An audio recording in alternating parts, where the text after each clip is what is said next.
ايه يا رجاله، عاملين يا رب تكونوا بخير. الفيديو ده هيكون استكمال لفيديو جحيم كليه هندسه اللي انا كنت عملته من كام شهر ده. المهم الفيديو ده هنتناقش عن البعبع الاكبر بقى، الا وهو الفاينل. بصوا عشان تفهموا الصوره كامله، بما اننا جامعه شبه خاصه، فنظام الفاينل عندنا مختلف سيكا يعني، ومخصص اكتر لنفس الطلاب، اللي هو لو بالبلدي كده لو دكر ينجح. لكن قبل ما نبدا هذا الفيديو العظيم، يعني انت عارف خربوش الشاي، تمام؟ اللايك، الاشتراك، فعل زر الجرس، تابعنا على فيسبوك والانستجرام والتيك توك، واكونت تويتش تحت يا جماعه، اللي هنستريم عليه في المستقبل ان شاء الله، او بنستريم عليه حاليا اصلا، في استريمات عليه. فيعني تابعنا على الفيسبوك والحاجات ديت، ومن غير ما اطول عليك خلينا نبدا.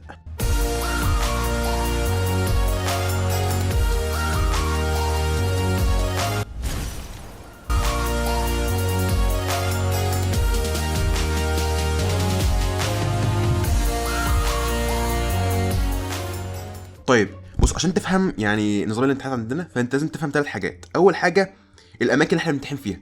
طيب عندك ثلاث اماكن بنمتحن فيهم. اول مكان، وده اللي هتمتحن فيه لو انت سالك من جواك، فاهم، ومصلي الفجر 10 مرات، فاهم، ومجد عيالك. المكان ده هو اقلهم في وسائل التعذيب يعني، والساديه اللي المراقبين بيمارسوها على الطلاب، الا وهو المكتبه.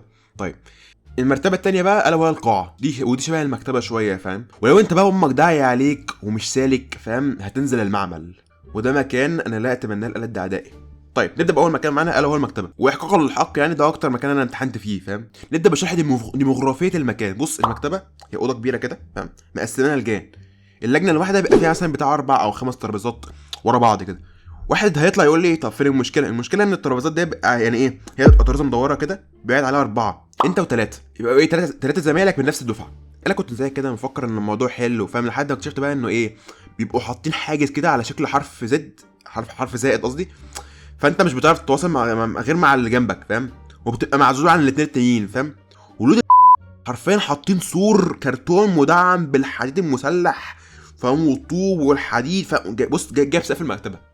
يعني حرفيا هو سور كده جايب سقف المكتبه. واصلا لو انت حاولت مثلا تغش او طرقه الام سي كيو مثلا، فاهم، بتاع حد مثلا بيبقى قاعد في ترابيزه بعيده، فانت مش هتعرف ليه بقى، لان الدكاتره بيبقوا عاملين كده نموذجين للامتحان، الامتحان الالكتروني اصلا، فاهم. فهو يعني خلاف ان المكتبه اصلا بيبقى فيها بتاع 4000 مراقب، فانت لو حد لمحك هيمرجحك. ومش بس كده، ومش كده وبس، لا، بوشكاش محفوظ بيضحي النهارده. الدكتور بقى، فاهم، بيضحي النهارده.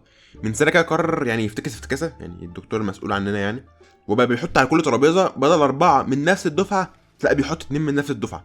يعني مثلا أنا هندسه اتصالات ومعايا 2 جنبي من هندسه مدني، فاهم. فاللي هو انت بقى قاعد جنبك واحد من مدني فاهم، وانت ما تعرفوش اصلا، فاهم، يعني بقى من دفعه تانية انت ما تعرفوش.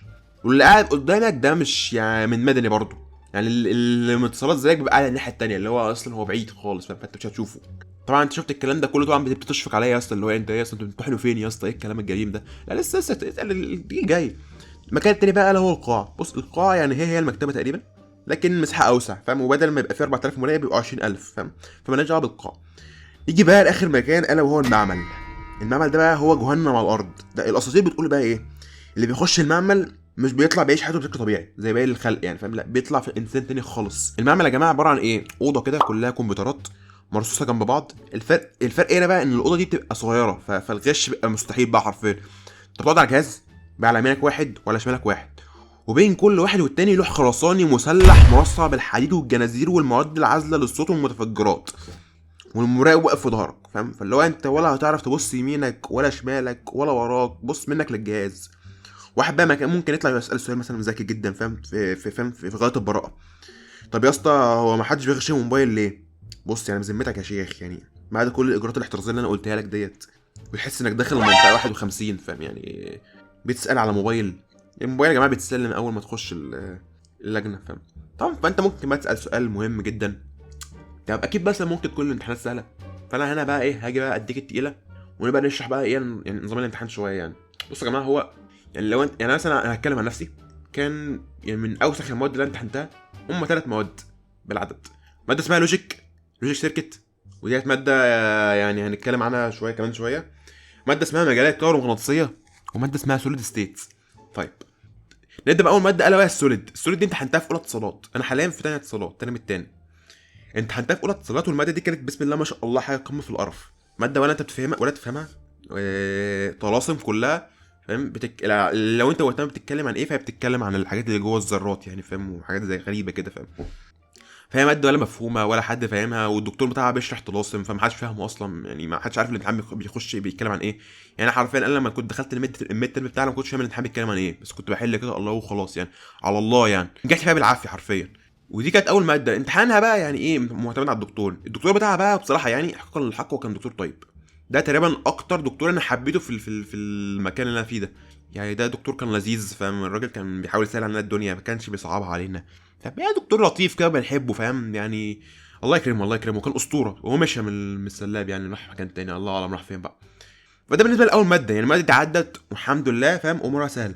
نيجي بقى لتاني ماده، مجالات كهرومغناطيسيه. الماده دي ولا دكتور ولا الماده ذات نفسها. نبدا بالماده ذات نفسها. الماده دي حرفيا لما لك كل الفيزياء اللي خدتها في حياتك في ماده واحده. مبدئيا كده هي بتاع مثلا 5 6 شباتر. إيه، انت الشابتر الواحد بيتكلم عن 7000 حاجه. انت حرفيا داخل الامتحان انت مطالب انك تذاكر كل حاجه، يعني كل الماده مهم، ومش عارف ايه الموضوع اللي هيجي في الامتحان. يعني الدكتور يعني سبحان الله اول سنه يدي تمام، او مش تاني سنه، مش اول سنه، كان تاني سنه. يعني ما بيكررش امتحاناته عشان هو دكتور كاريزما، فاهم. الماده بتاعته مليانه حاجات، مليانه طلاسم، مليانه تعاويذ، ومش عارف الامتحان هيجي في ايه. يعني المشكله ان كل شابتر، الشابتر طويل، الشابتر لوحده منهج يعني. الشابتر بتاع الماده دي لوحده منهج، والشابتر الواحد فيه 500 حاجه. يا جماعه حرفيا بدون مبالغه انا كل الفيزياء اللي خدتها في حياتي خدتها في الماده دي تقريبا. ده الفاينل بوس بتاع الفيزياء، فاهم يعني. حسبي الله ونعم الوكيل طبعا يعني في الفيديوهات ده. يعني ماده انت مش محتاج تفهم منها اي حاجه يعني. نيجي بقى للدكتور بتاع الماده، وبصراحه يعني هو دكتور طيب لكن فشخنا في الامتحانات. يعني هو بيحط امتحانات ما تتحلش عشان تكون فاهم يعني. هو لو دكر انجح بالمعنى الحرفي.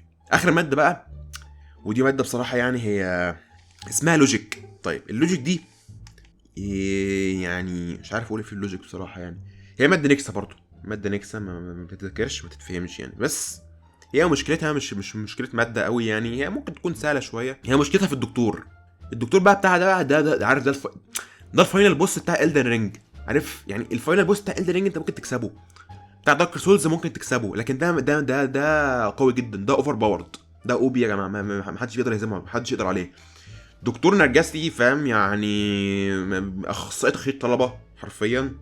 بيشرح مواد، فاهم، ما تفهمش جايه منين، مواد جايه من المريخ كلها. هو الحسنه الوحيده فيه هي امتحاناته بصراحه. يعني هو مدرك ان هو اوفر باورد قوي، فاهم، فهو ما بيجيبلناش امتحانات يعني ايه. يعني هو امتحان نفس امتحان السنه اللي فاتت بس بيغير فيه شويه عشان اللي هو ما حدش يجيب امتياز والكلام الجميل ده. بالرغم كده ما حدش بيحل برضه، يعني بالرغم من الكلام ده كله ما حدش بيحل. خلاف كده هو الراجل ده انا عنده خصله غريبه كده، ان هو لازم يكون يخش كل محاضره لازم يتفنن في ان هو يفهمك ان انت مالكش اي لازمه في الحياه، فاهم. لازم يتفنن يقول لك ان انت فاهم انسان حساله، فاهم، ان هو اجمد منك بكتير. لازم يحاول يقنعك ان هو اجمد منك بكتير. فانت بقى يجي في دماغك سؤال وجودي، يعني هو اكيد ده دكتور، فاهم، دارس دكتوراه وبتاع، فاكيد هو احسن مني يعني يا اسطى، عارف ان انت فشيخ وتنين مجنح يعني. فبعيدا عن الحاجات دي، يعني الدكتور ده حاليا بيدينا ماده السنه دي، فاهم، يعني ماده اسمها تحكم. والله ربنا يستر، يعني شكلها اوسخ من لوجيك يعني. فانت يعني ايه يعني، فدعواتكم يا جماعه، والله دعواتكم يا جماعه عشان احنا بنتعذب. وفي النهايه يعني انا حابب اوجه رساله. حسبي الله ونعم الوكيل. وبس يا شباب، ده كان كل عندنا الفيديو النهارده. لو عجبك الفيديو متنساش تعمل لايك، تشترك في القناه، تفعل زر الجرس، تابعنا فيسبوك والانستجرام والتيك توك واكونت تويتش يا جماعه هنستريم عليه. وبس يا باشا، بيس.